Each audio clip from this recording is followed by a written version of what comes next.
Ok, tengan buenos días, estimados. Bienvenidos a una primera clase de este último parcial, que va a ser bastante corto. Espero les haya ido bien ayer en su segundo examen y recuerden que estamos próximos a cerrar el periodo, francamente.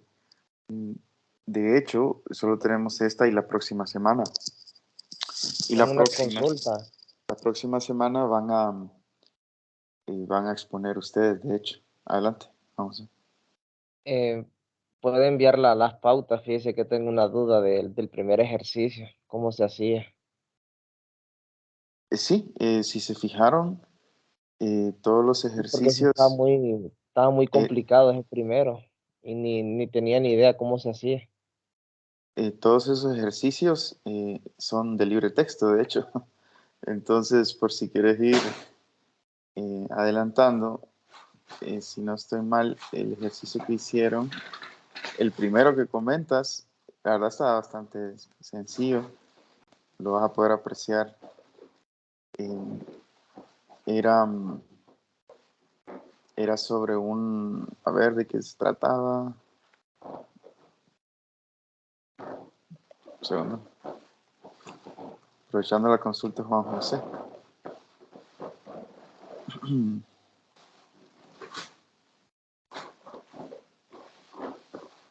Creo que es este. Era sobre... Ah, sí, en lugar de usar el multiplicador, un sumador y un elemento no lineal, ¿verdad? Entonces...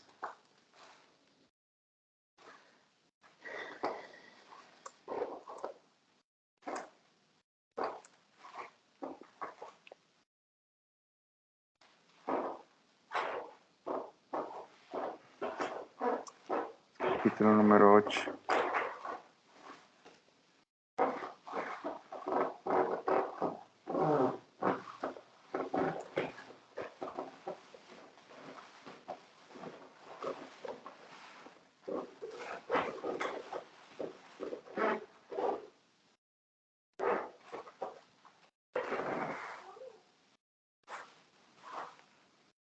Ok, entonces es este, Juan José, por si quieres irlo viendo. Exactamente el mismo, ¿no? Creo que en lugar de un coseno les puse un seno, pero más nada. Y pues con el diagrama de bloques no había pérdida. Pablo. Entiendo. Ok, entonces cierro el paréntesis y les decía que vamos a ver en este último parcial, no sé, algunas clases de modulación por pulsos. ¿Ok? Siempre en el capítulo número 8 y en particular vamos a enfocar en la sección 8.6 y 8.5. Vamos a comenzar con la 8.5 y nuestras portadoras al momento, ¿se acuerdan? Han sido básicamente exponenciales o senos, cosenos, o en algún caso para la modulación FM también habrán leído, no es que lo haya evaluado, pero habrán leído sobre, recordarán que les comenté que leyeran la sección para la modulación con una onda periódica cuadrada, ¿no? La sección 873. En su tarea seguro pues tocaron el tema. Pero volvamos ahora a modulación AM, ¿verdad? Nada más que con la diferencia que ahora nuestra portadora va a ser un tren de pulsos, ¿no? Entonces nos vamos a enfocar en eso. Sección 851 el día de hoy. Y para ello saben que les comenté por ahí, por el chat, que es importante, muy importante, porque tuvieron ustedes que haber visto en algún momento algo que nos va a ser de utilidad y que es el teorema de muestreo. Este teorema es importante porque como que liga, ¿no? Aplicaciones en tiempo continuo y tiempo discreto. O pensemos en una señal continua y pensemos en discretizarla, ¿no? Y hoy día eso es muy importante, es muy contemporáneo, ¿no? Por toda la cuestión de los sistemas informáticos. Entonces, vamos a ver eso, ¿no? Necesitamos saber un poco de ello, de hecho. Y enseguida vamos a poder entender el concepto de TDM, ¿no? Time Division Multiplexing, tan utilizado, por ejemplo, en 2G.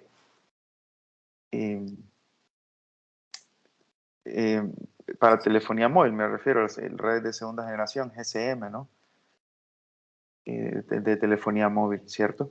Entonces, creo que hay un grupo de ustedes que nos va a platicar sobre ello en algún video. Entonces, veamos eso. Página 601. Vamos a ver, por aquí 625 quizá. Okay.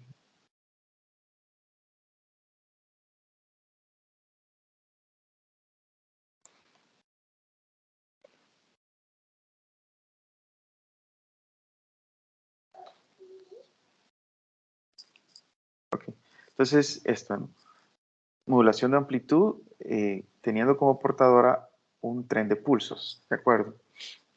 Y bueno, creo que esto se los voy a contar rapidito.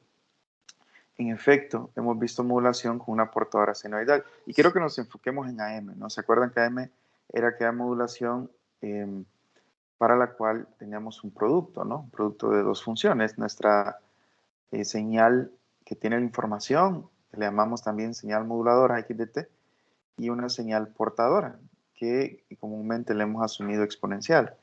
¿Ok? Ahora, la diferencia, como adelantaba, es que nuestra portadora será un tren de pulsos, ¿no? Un tren de pulsos. Y recuerden que al iniciar nuestro estudio de modulación de amplitud, lo que lográbamos era cambiar el ancho de banda de la señal que viajaba en algún medio de transmisión, ¿se recuerda? Y pues luego demodulábamos. Entonces, en este caso, queremos algo similar, pero podemos ir pensando en la parte de demodulación. Y ahora la diferencia es que la portadora no es un seno, sino que es un tren de pulso, ¿no? Y en efecto, lo menciono porque no esperaríamos, como el autor lo menciona, que una señal arbitraria pueda recuperarse. O sea, si tenemos un tren de pulsos, ¿verdad? O en general, no podríamos pensarlo así como lo pensamos con portadoras senoidales, pues. Pero en efecto, se puede lograr si existen algunas condiciones. Por ejemplo, si la señal moduladora XDT es de banda limitada. De banda limitada quiere decir es que en su transformada de Fourier es limitada en el dominio, ¿no? O sea, tiene un ancho de banda pues limitado. Y los pulsos, la señal portadora tiene una frecuencia suficientemente alta, ¿no? Entonces, para entender mejor lo que voy a comentar, hace falta leer un poco del teorema de muestreo, que en algún momento lo habrán visto ustedes, pero creo que es preciso repasarlo. No sin antes introducir un poco la idea, y después nos remitimos al teorema de muestreo, que esto está en un capítulo anterior. No sé en qué clase lo pudieron haber visto ustedes, tal vez en alguna matemática, ¿no? Seguramente. Entonces, volviendo a los conceptos principales de esto, recuerdan que la señal modulada IDT se consigue multiplicando estas dos señales, decía. Y pensemos, pues, en el espectro ahora. Entonces, aquí pensemos en XDT, que contiene nuestra información, y ahora la portadora, pues, es un tren de pulsos, ¿no? De ancho limitado, llámenle delta, mayúsculo, y tiene una periodicidad T mayúscula. En realidad, nosotros ya hemos trabajado con funciones de este tipo. Se recuerda, en el primer parcial, de hecho, nos sirvió como modelo para introducir series y transformada de Fourier, ¿se recuerdan? Nos sirvió. Es más, para que se recuerden mejor, al momento de introducir la transformada de Fourier, lo que hacíamos era tomar un periodo muy grande, de tal manera que esto quedara, este pulso quedara aislado en el centro, ¿se acuerdan? Entonces, Ahora pues estamos usando esto como portadora. Y al momento de multiplicar x de t por c de t, surge y de t, la señal modulada. Y pues es muy sencillo verlo, ¿no? O sea, si esto tiene no sé, un valor aquí de 1 y esto aquí tiene un valor de 2, entonces claramente en el producto se va a recuperar el valor de x, ¿no? Si esto es unitario. Y en general, pues, lo que hace precisamente es como que muestrear una parte de x, ¿no? Cuando existe esto acá. Y similarmente para otros intervalos, ¿no? Los demás intervalos acá. Entonces lo que quedaría es esto, ¿no? ¿Están de acuerdo? Eso sería y de t. Y viéndolo pues formalmente, con ecuaciones, sabemos que la transformada de esto, de un producto, es una convolución. Así que lo que quedaría, de acuerdo con nuestra definición de convolución, es esto, ¿no? ¿Se acuerdan? La transformada sería esto, 1 entre 2pi. Yo creo que aquí va a ser preferible sacar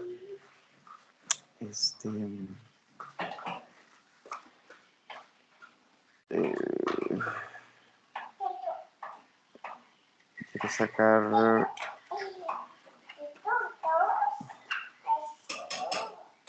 esto, ando buscando las tablas de Fourier, ¿verdad? Entonces, recuerden el dominio del tiempo. Un producto, y de t por x de t, o x de t por y de t, sería 1 entre 2pi por la convolución de estas transformadas, ¿no? Entonces, es lo que quería decir acá. Y esa convolución, por definición, ¿se acuerdan? Es integral, ¿no? Y conmuta también, ¿verdad? Etcétera. Ya saben las propiedades de convolución. Ahora, lo importante es reconocer que, pues x de t no, o sea, no tiene por qué ser periódica, ¿verdad? Recuerden. Pero nuestra portadora la hemos elegido así, como periódica.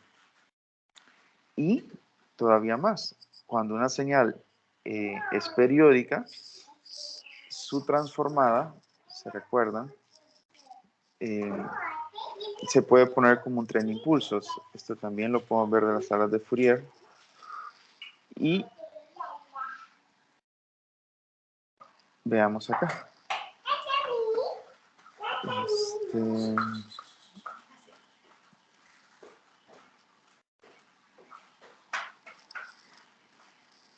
Aquí está. Entonces, si la señal es periódica, recuerdan, tiene representación en serie de Fourier, que es esto que está aquí. Y los coeficientes, pues, se pueden obtener para cualquier señal periódica, pero lo importante es que si logramos representar la señal periódica de esta manera,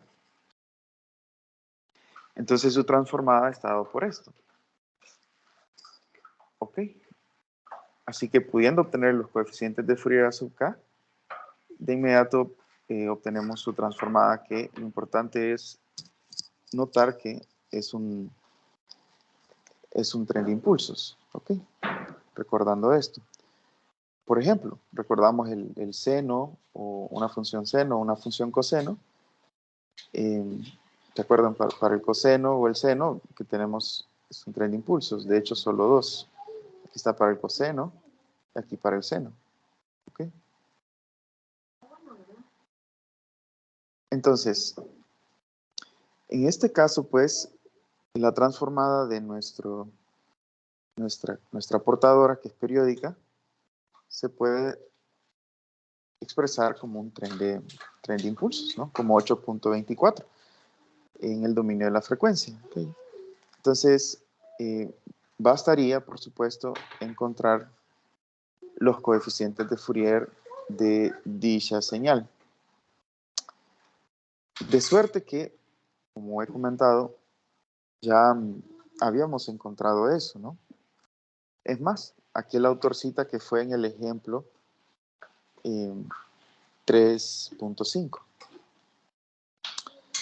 Bueno, una cosilla más es que esta es la variable omega del dominio de la frecuencia.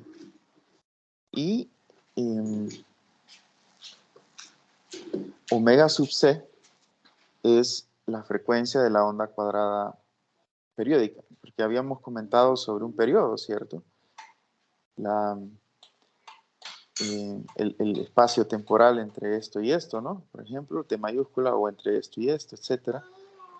Entonces, la frecuencia, recuerden, es 2pi entre ese periodo, ¿de acuerdo? A eso entonces le llamamos omega sub c, la frecuencia de la portadora, nuestro tren de nuestra onda cuadrada periódica, ¿no? Nuestro tren de pulsos. Entonces, comentaba que los coeficientes de Fourier de ese tipo de función ya los conocemos y están en el ejemplo 3.5. Aquí tengo la edición en español para no perder la página, si quieren lo miro acá, y recordarnos un poco sobre los resultados, ¿no? Aquí está. Seguro que ya lo recordarán. Habíamos definido de esta manera, ¿se acuerdan? Que tenía un ancho 2 veces T1 y un periodo T. ¿Okay?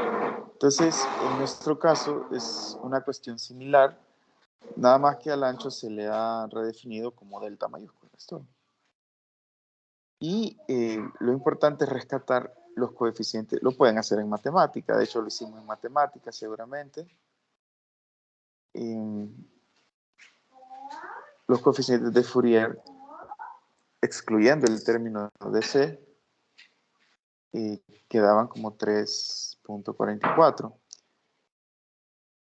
Es más, para que se recuerden mejor todavía, nosotros consideramos un particular, un periodo que era 4 veces T1 o 2 veces la anchura, ¿se acuerdan?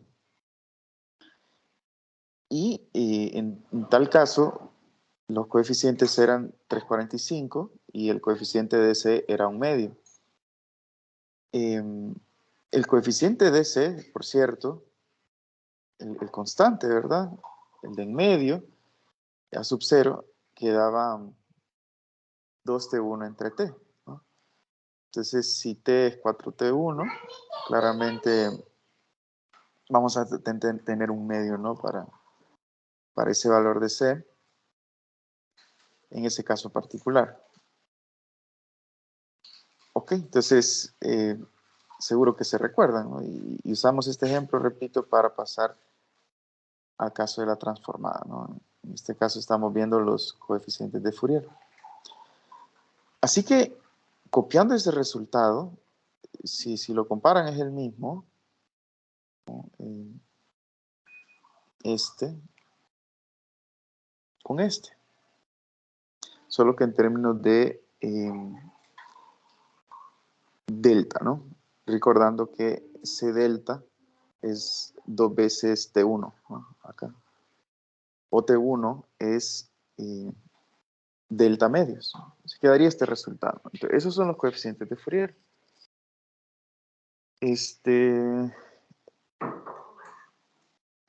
Entonces, por ello,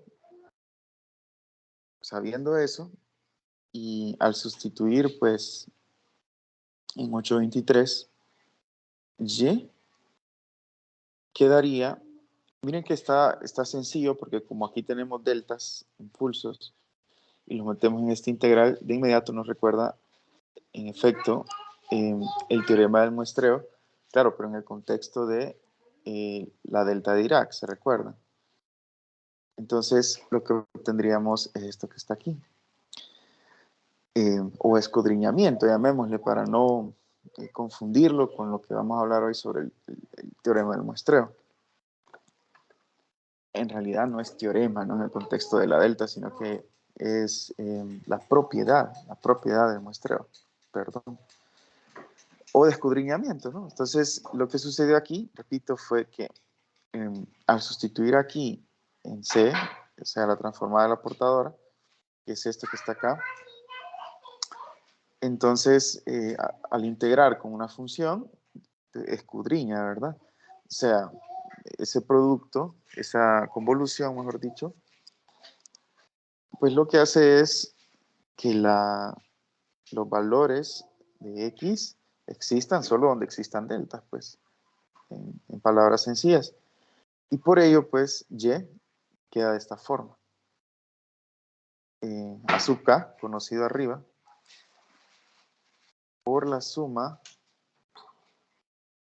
que viene de acá, ¿no? Recuerda, de X evaluado, pues, donde existen los deltas. Ok, y está aquí. Entonces, de nuevo, suponiendo que X mayúscula, el espectro de X de T, es de banda limitada, ¿no? Como se muestra acá. C, el espectro de la portadora es... el espectro de la portadora son este tren de impulsos. Entonces Y, la señal modulada, pues quedaría como esta, ¿no? Básicamente X queda también como un tren, llamémosle, de esta forma de onda, ¿de acuerdo? Y eso es importante porque esta será nuestra señal modulada. Y hay cosas importantes que notar. Por ejemplo, noten que la señal modulada pues ya tiene otro espectro de frecuencias.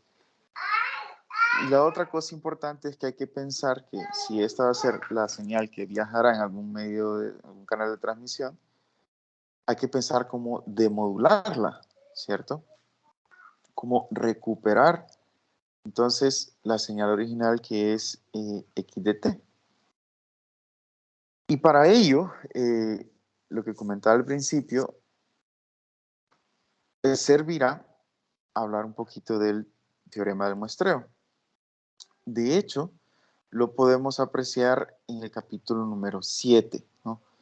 Y quiero que al momento recordemos o que se nos quede en la mente la ecuación 826, que, repito, son coeficientes complejos, la suma de productos de coeficientes complejos por nuestra señal, eh, nuestra señal moduladora que contiene la información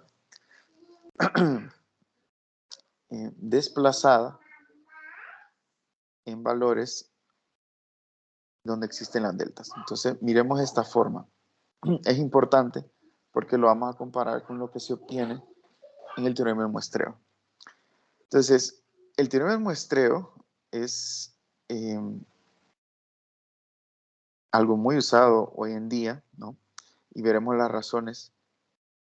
Y hay un capítulo entero dedicado a ello en el libro de Oppenheim, por si quieren leerlo. A nosotros nos bastará, y porque también debería ser un repaso de algo que ustedes ya vieron, nos bastará la sección 7.1, ¿no? La sección 7.1. Es más, en esta sección se muestrea a través de un tren de impulsos, ¿no? Y vieron que en nuestro caso, pues también surge un tren de impulsos, ¿se acuerdan? Al tomar la transformada de nuestra portadora. Lo comento para ir haciendo conexiones. Y veamos entonces de qué se trata este teorema del muestreo. Si quieren lo vemos pues en español, la página 515. Esto es vital. 515.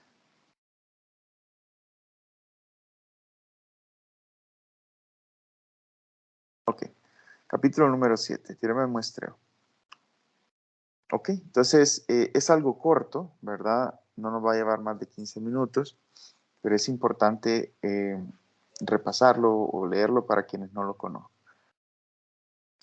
Bueno, pues entonces, Marta, ayúdenos porfa a leer un poquito sobre este teorema del muestreo. Adelante.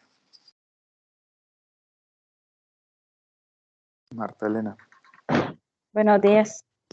¿Me escucha? Buenos días, le escuchamos seguro.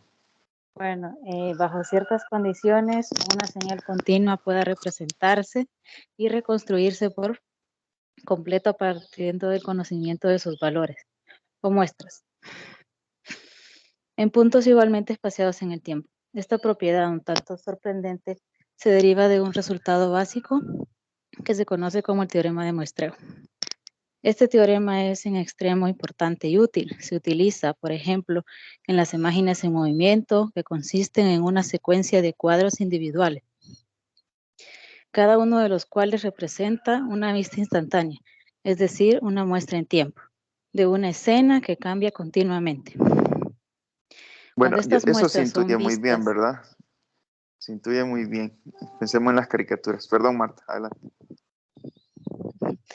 cuando estas muestras son vistas en una secuencia a una velocidad suficientemente rápida, percibimos una representación precisa de la escena original en movimiento continuo.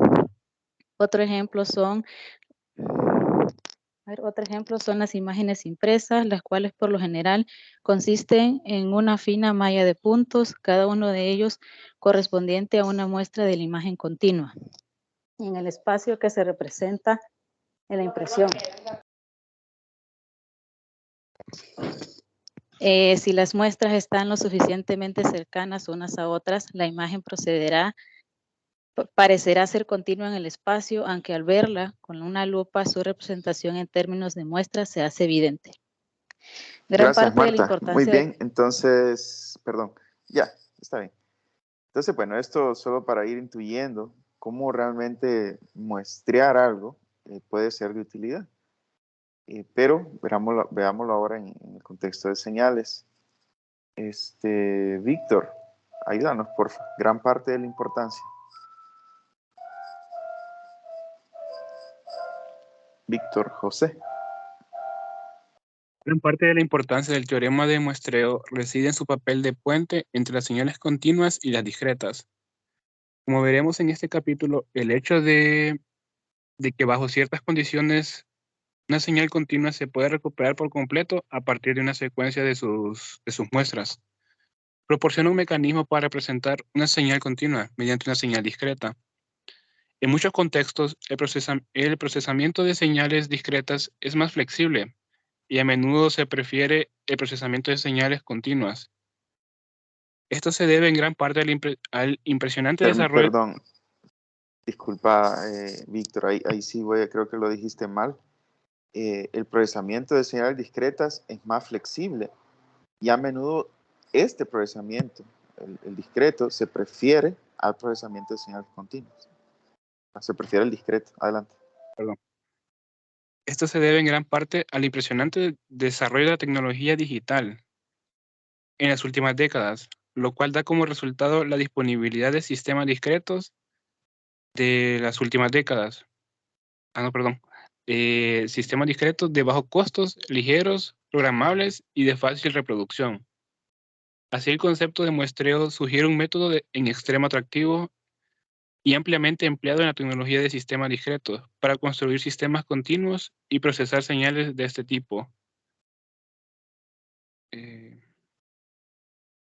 Explotamos el muestreo para convertir una señal continua a una señal discreta. Procesar la señal discreta usando un sistema discreto y después convertirla de nuevo a una señal continua. Gracias. De hecho, si se ponen a pensar, pues es lo que ocurre, ¿verdad? Cuando uno habla por teléfono, el sonido que uno emite, el audio, es una señal física continua, ¿cierto? Pero luego, pues, para que viaje a través de los sistemas electrónicos, pues realmente son señales discretas, ¿cierto?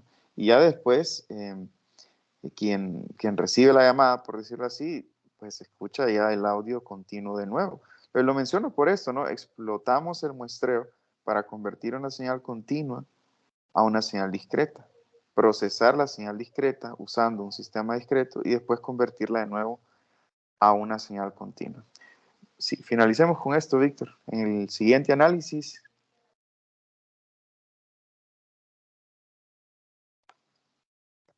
En el siguiente análisis presentamos y desarrollamos el concepto de muestreo y el proceso de reconstrucción de una señal continua a partir de sus muestras.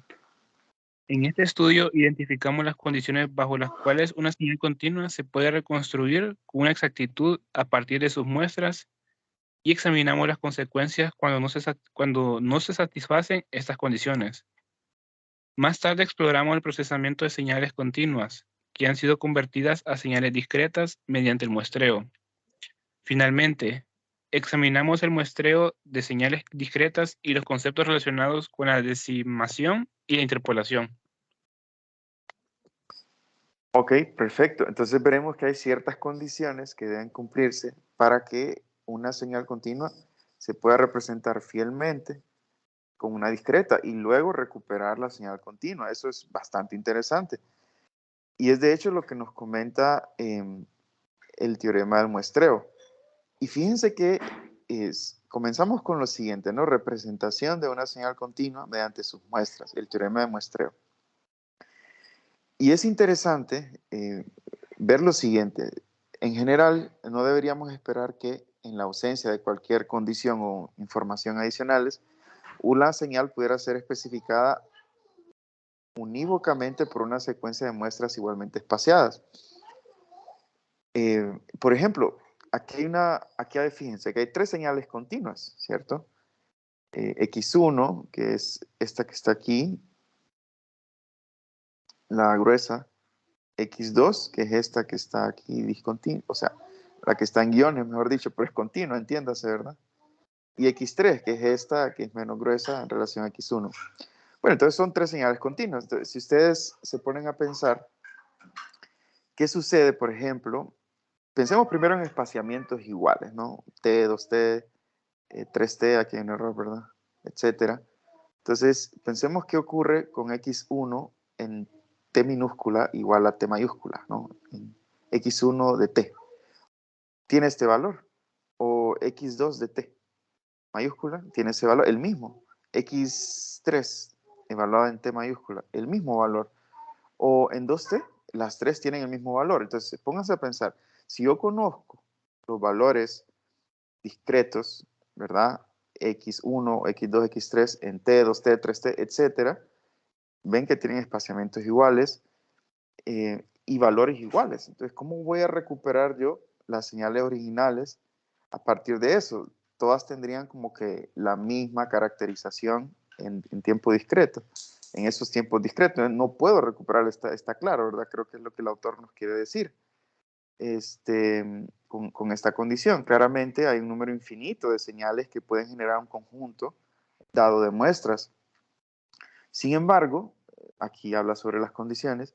Si una señal es de banda limitada, es decir, su transformada es cero fuera de una banda finita de frecuencias, como lo hemos caracterizado comúnmente, ¿no? ¿Se acuerdan? Por ejemplo, recientemente teníamos el espectro, creo que un triángulo, que estaba pues definido entre menos W sub m, bueno, menos omega sub m hasta omega sub m, recordarán. Entonces son señales de banda finita, limitada. Y si las muestras son tomadas lo suficientemente cercanas unas de otras en relación con la frecuencia más alta de la señal X, en relación con la frecuencia más alta presente en la señal, entonces las muestras especifican unívocamente a la señal y podemos reconstruirla perfectamente. Entonces es lo que se conoce como el teorema de muestreo. Matemáticamente ya veremos pues esas condiciones. Comenta además que es de gran importancia en aplicación práctica de métodos de análisis de señales y sistemas, ¿no? Entonces pongámonos pues ya pues matemáticos. Y Juan José, ayúdanos un poquito, por favor, con el muestreo con tren de impulsos, con tren de impulsos. Adelante.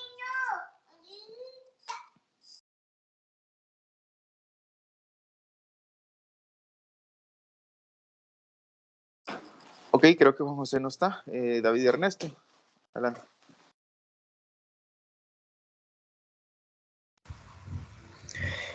Para desarrollar el teorema de muestreo, necesitamos un método conveniente con el cual se pueda representar el muestreo de una señal continua a intervalos regulares.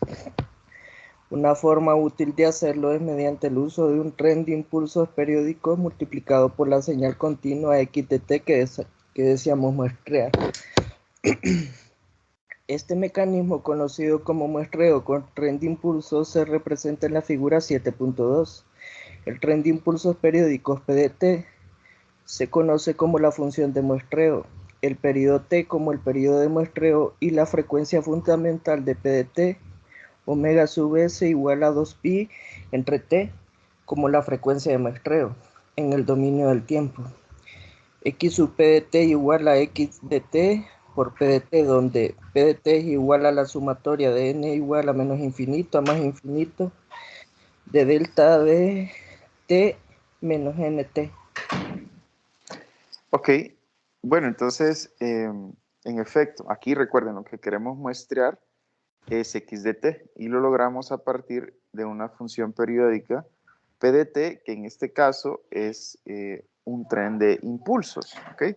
Entonces, en el dominio de tiempo tenemos 7.1 y en la figura 7.2 mostramos el concepto de forma gráfica. Tengo x de t, tengo la función que muestrea p de t y al multiplicarlas, ¿verdad? Lo que obtengo es esto, ¿no? O sea, los valores de estas, de estas funciones, entonces serían las de la función x, ¿no? X de 0, x de t, etcétera, ¿no? Entonces, me parece claro. Continuemos un poquito, por favor.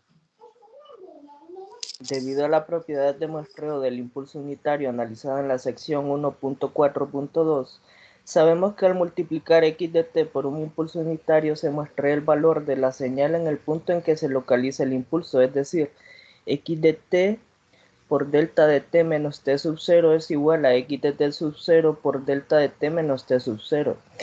Aplicando esta información a la ecuación 7.1, vemos cómo se muestra en la figura 7.2 que x sub p de t es un tren de impulsos en el cual las amplitudes de los mismos son iguales a las... Perdón. Estas, las amplitudes son iguales. a las muestras de x de t en intervalos espaciados por t, es decir, x sub p de t es igual a la sumatoria de n igual a menos infinito a más infinito de x sub n de t por delta de t menos nt. De la propiedad de multiplicación, sección 4.5, sabemos que x sub p de j omega es igual a 1 sobre 2pi. Permitime, David, aguantame un minutito, no sigas, por favor, no sigas, gracias.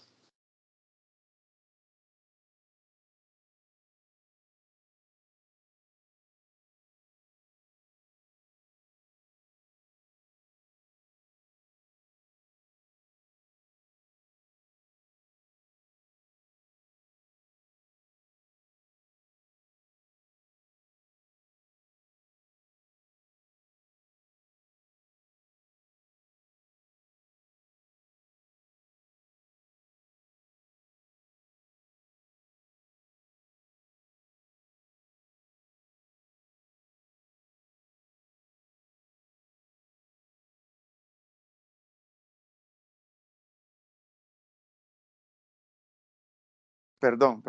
Entonces, estábamos muestreando, ¿verdad? La señal x de t. Entonces queda la expresión 7.3, ¿cierto? Adelante, David. ¿Esa expresión de dónde surge? Contanos.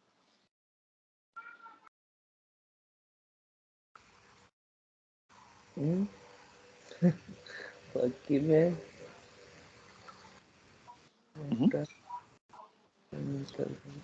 De los muestreos, ¿sí? de los muestreos. Sí, entonces esta ya es la señal muestreada, ¿verdad? En otras palabras, esto que está acá, ¿cierto? Sí, muy bien, adelante. En el dominio de la frecuencia, ¿cómo se ve esto? De la propiedad de multiplicación. X sub p de j omega es igual a 1 sobre 2pi de x j omega convolución p de j omega. Y del ejemplo 4.8, P de J omega es igual a 2pi sobre t, la sumatoria de K igual a menos infinito a más infinito de delta de omega menos K omega sub S. Puesto que la convolución con un impulso simplemente desplaza las señales. Sí, ahí solo, perdón, David, disculpa. Es que ahí tenemos esta propiedad de multiplicación, ¿verdad? Que es una convolución. O sea, la transformada de 7,1, ¿verdad? Es precisamente esto que está aquí. La convolución de las dos transformadas de x y de p. Y en cuanto a esta transformada, ¿verdad? Sería entonces la transformada de la señal que muestrea, que es esta, ¿no? Y ¿cuál es la transformada de esto, no? O sea, entonces yo creo que viene bien recordarlo de acá. Aquí debe estar, en los pares básicos. Si se fijan, si comparamos, tenemos un tren de impulsos. Entonces busquemos por aquí un tren de impulsos, ¿no? Bueno, pues yo creo que aquí estamos, ¿cierto? Aquí tenemos un tren de impulsos de menos infinito a infinito, de delta de t menos nt mayúscula. En efecto es esa, ¿no? Entonces, la transformada de eso es otro tren de impulsos, ¿cierto? Que está dado por esta expresión. Y volviendo, entonces sería esto que está aquí, ¿de acuerdo? O sea, solo para poder visualizarlo bien. ¿Ok? Continuemos, adelante. Puesto que la convolución con un impulso simplemente desplaza la señal, es decir, x de j omega convolución delta de omega menos omega sub 0 es igual a x de j omega menos omega sub 0, se sigue que x sub p de j omega es igual a 1 sobre t, la sumatoria de menos infinito a más infinito de x de j omega menos k omega sub s, la ecuación Ok, muy bien. 7.0. Ok, otra vez. Entonces, xp, recuerdan, es el producto de x, la función que queremos muestrear, por la función que muestrea, p, en este caso, un tren de impulsos. Entonces, lo que resultó, pues, fue 7,3. ¿Okay? Además de la propiedad de multiplicación, xp en el dominio de la frecuencia sería el producto de la convolución de esos dos espectros, siendo el espectro de P, como recién vimos, este tren de impulsos, ¿no? Y claro, X no podemos especificar más, no tenemos la función puntual, particular. Pero lo que sí es cierto es que si yo sustituyo esto acá, sin importar cómo se mire X, ¿verdad? Sabemos que al convolucionar eso, ¿okay? O sea, convolucionar una función X con un tren de impulsos, entonces, poniéndolo en la integral de convolución, ¿se recuerdan? Vamos a obtener de nuevo el escudriñamiento que hemos utilizado tanto. En otras palabras, lo que va a resultar, tomando como ejemplo solamente un impulso, ¿verdad? Aquí es lo que David nos comentaba. Tomando solamente un impulso, esto es un tren de impulsos, pero tomando solo uno, recuerden, lo que ocurre al escudriñar es que X va a existir solamente donde existe el impulso, ¿no? O sea, X va a existir donde existe el impulso. En otras palabras, lo que hace es mover, desplazar la función X mayúscula, ¿no? Y en general, si tenemos un tren de impulsos, entonces lo que vamos a tener es eso, ¿no? X, vamos a tener un tren de la función X desplazada, ¿no? Así, como 7, 6. O sea, 1 entre t por la suma, ¿verdad? De X evaluado donde exista los impulsos, ¿de acuerdo? Y en efecto, a eso es lo que queríamos llegar. Y XP es una función periódica de omega, ¿verdad? Eso es importante decirlo. Como era periódica X sub P, perdón, P de T, el tren de impulsos, también XP va a ser periódica y va a ser una función periódica pues, de omega, que consiste en una superposición de réplicas de X desplazadas y escaladas por 1 entre T, como lo muestra la figura 7.3.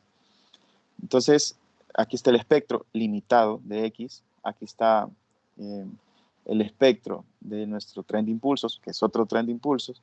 Entonces, lo que se obtiene, pues, aquí debe de estar, es XP, ¿no? Entonces, si se fijan, es esta misma forma, pero donde existen los impulsos. Y lo que nos quedaría, pues, es esto que está aquí. Y pues, bueno, ¿a qué queremos llegar con esto? Fíjense, una cosita más en cuanto a las frecuencias. En la figura de abajo que acabo de mostrar, se cumple esta condición. La frecuencia de X, o sea, el espectro de frecuencias de X asumimos que está entre menos omega sub m y omega sub m. Entonces, al obtener X sub P, notemos que se cumple esta condición. Omega sub m menor que omega sub s menos omega sub m. Aquí. Okay. Omega sub m menor que omega sub s menos omega sub m. ¿Sí? Y eso es importante, porque si no ocurre, va a ocurrir una overlapping, no sé cómo decirlo en español, ¿no? O sea, esto se monta sobre lo otro, pues. Y por ahí viene una cuestión importante en el condicionamiento del muestreo. Omega sub m es menor que omega sub s menos omega sub m. Una cosa importante es recordar que omega sub s, ¿verdad?, tiene que ver con la frecuencia de P, que es la señal que muestrea, o sea, es la frecuencia del sampling, ¿no? Es la frecuencia del muestreo, ¿okay? La frecuencia del muestreo. Entonces, equivalentemente, si se fijan, 2 veces omega sub m tiene que ser menor que omega sub s, o omega sub s, a ver, 2 veces omega sub m menor que omega sub s, o omega sub s 2 veces mayor que 2 veces omega sub m. Entonces, aquí lo que nos está condicionando es una frecuencia de muestreo mayor a 2 veces la frecuencia máxima del espectro limitado de X, por lo que no hay traslape, ¿verdad? Entre las réplicas de traslape era la traducción de overlapping. Mientras que en la figura abajo sí existe overlapping, acá, si se fijan. O sea, si yo muevo esto más a la derecha, va a existir un overlapping entre una de estas señales, esta con esta, ¿no? Para que no haya overlapping, se tiene que cumplir la condición que acabo de exponer. Y siguiendo con la figura en que no hay overlapping, X de J omega se produce fielmente en múltiplos enteros de la frecuencia de muestreo. En consecuencia, si la frecuencia del sampling del muestreo es mayor que 2 veces omega sub m, que es la frecuencia máxima en valor absoluto para X, puede ser recuperada exactamente, ¿verdad?, a partir de la señal muestreada X de P, por medio de un filtro paso bajas, ¿verdad?, pues con alguna ganancia, ¿no?, para que nos quede exactamente la misma señal. Y una frecuencia de corte mayor que omega sub m y menor que omega sub s menos omega sub m, como lo hemos expuesto. Este resultado, en efecto, aunque hemos utilizado, pues, digamos que es generalizable lo que hemos comentado, se conoce como el teorema del muestreo y se puede expresar como sigue, y aquí lo vamos a dejar. El teorema del muestreo dice, sea X de T una señal de banda limitada, esto es, que no existe espectro, o sea, X de J m igual a 0, para un rango particular de frecuencias, o sea, valor absoluto de omega mayor que omega sub m, entiéndase pues que está el espectro de frecuencias entre menos omega sub m y omega sub m. Entonces, X de T se determina unívocamente mediante sus muestras, X de N de T, donde N es 0 y cualquier entero, positivo o negativo, siempre y cuando la frecuencia de muestreo sea 2 veces la frecuencia de la señal X, ¿no? Dadas estas muestras, podemos reconstruir X de t generando un tren de impulsos periódicos en el cual los impulsos sucesivos tengan amplitudes que correspondan a valores de muestras sucesivas. Ese tren de impulsos es entonces procesado a través de un filtro paso bajas ideal con ganancia t. La frecuencia de corte sea mayor que omega sub m y menor que omega sub s menos omega sub m. La señal de salida resultante será igual a X de t, exactamente igual, ¿no? Entonces, en efecto, el proceso de recuperación se muestra en la figura más abajo, ¿no? Pero sí se entiende, pues, que debe cumplirse esta condición para que sea recuperable y que el espectro de X sea finito. Mañana vamos a continuar con la parte del proceso de reconstrucción, pero quería nada más ligarlo con lo que nosotros estábamos viendo, un minuto más, y vamos a dejar hasta ahí, página 515, que era, recuerdan que nosotros lo que estábamos era modulando, y en la modulación, por AM al menos, tenemos un producto de funciones. Entonces, está estrechamente ligado a esto. Y sobre todo porque si se fijan, nosotros llegamos, ahora estamos ya en la parte de modulación. Recuerdan, nosotros lo que teníamos era, era la sección 8, la sección 8.5 creo que era, ¿verdad? Ok, con esto termino, un comentario rapidito. Entonces, estábamos viendo que nuestra función modulada era X, la señal moduladora, por una portadora. Y esa portadora la habíamos elegido como un tren de pulsos, ¿no? Podían ser pulsos cuadrados o no, de un ancho delta. Y a lo que llegamos era, como era periódica, estaba representada por coeficientes A sub k, ¿no? Y su serie de Fourier. Entonces lo que llegamos es que la señal modulada está dado por esto que está acá. Lo que yo quiero que veamos es la relación entre 8.26, que es nuestra señal modulada, con un tren de pulsos, y esta señal 7.6, si se fijan, que esta era la señal muestreada, ¿se acuerdan? Era la señal muestreada.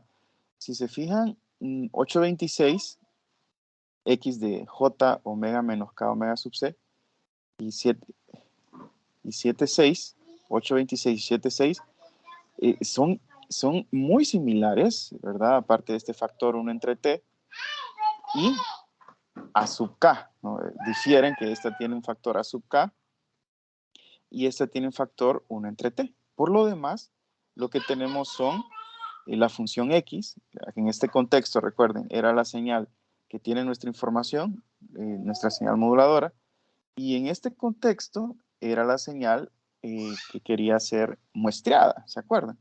Pero son idénticas en forma. Lo único es que esta tiene coeficientes de Fourier A sub K que corresponden al tren de pulsos, ¿verdad? Bueno, entonces me quedo ahí, solo con esa idea. Y mañana, pues, no, mañana no hay clase. Entonces nos escuchamos el lunes, estimados. Que estén muy bien. Saludos. Feliz clase de enero, buen día. Bien.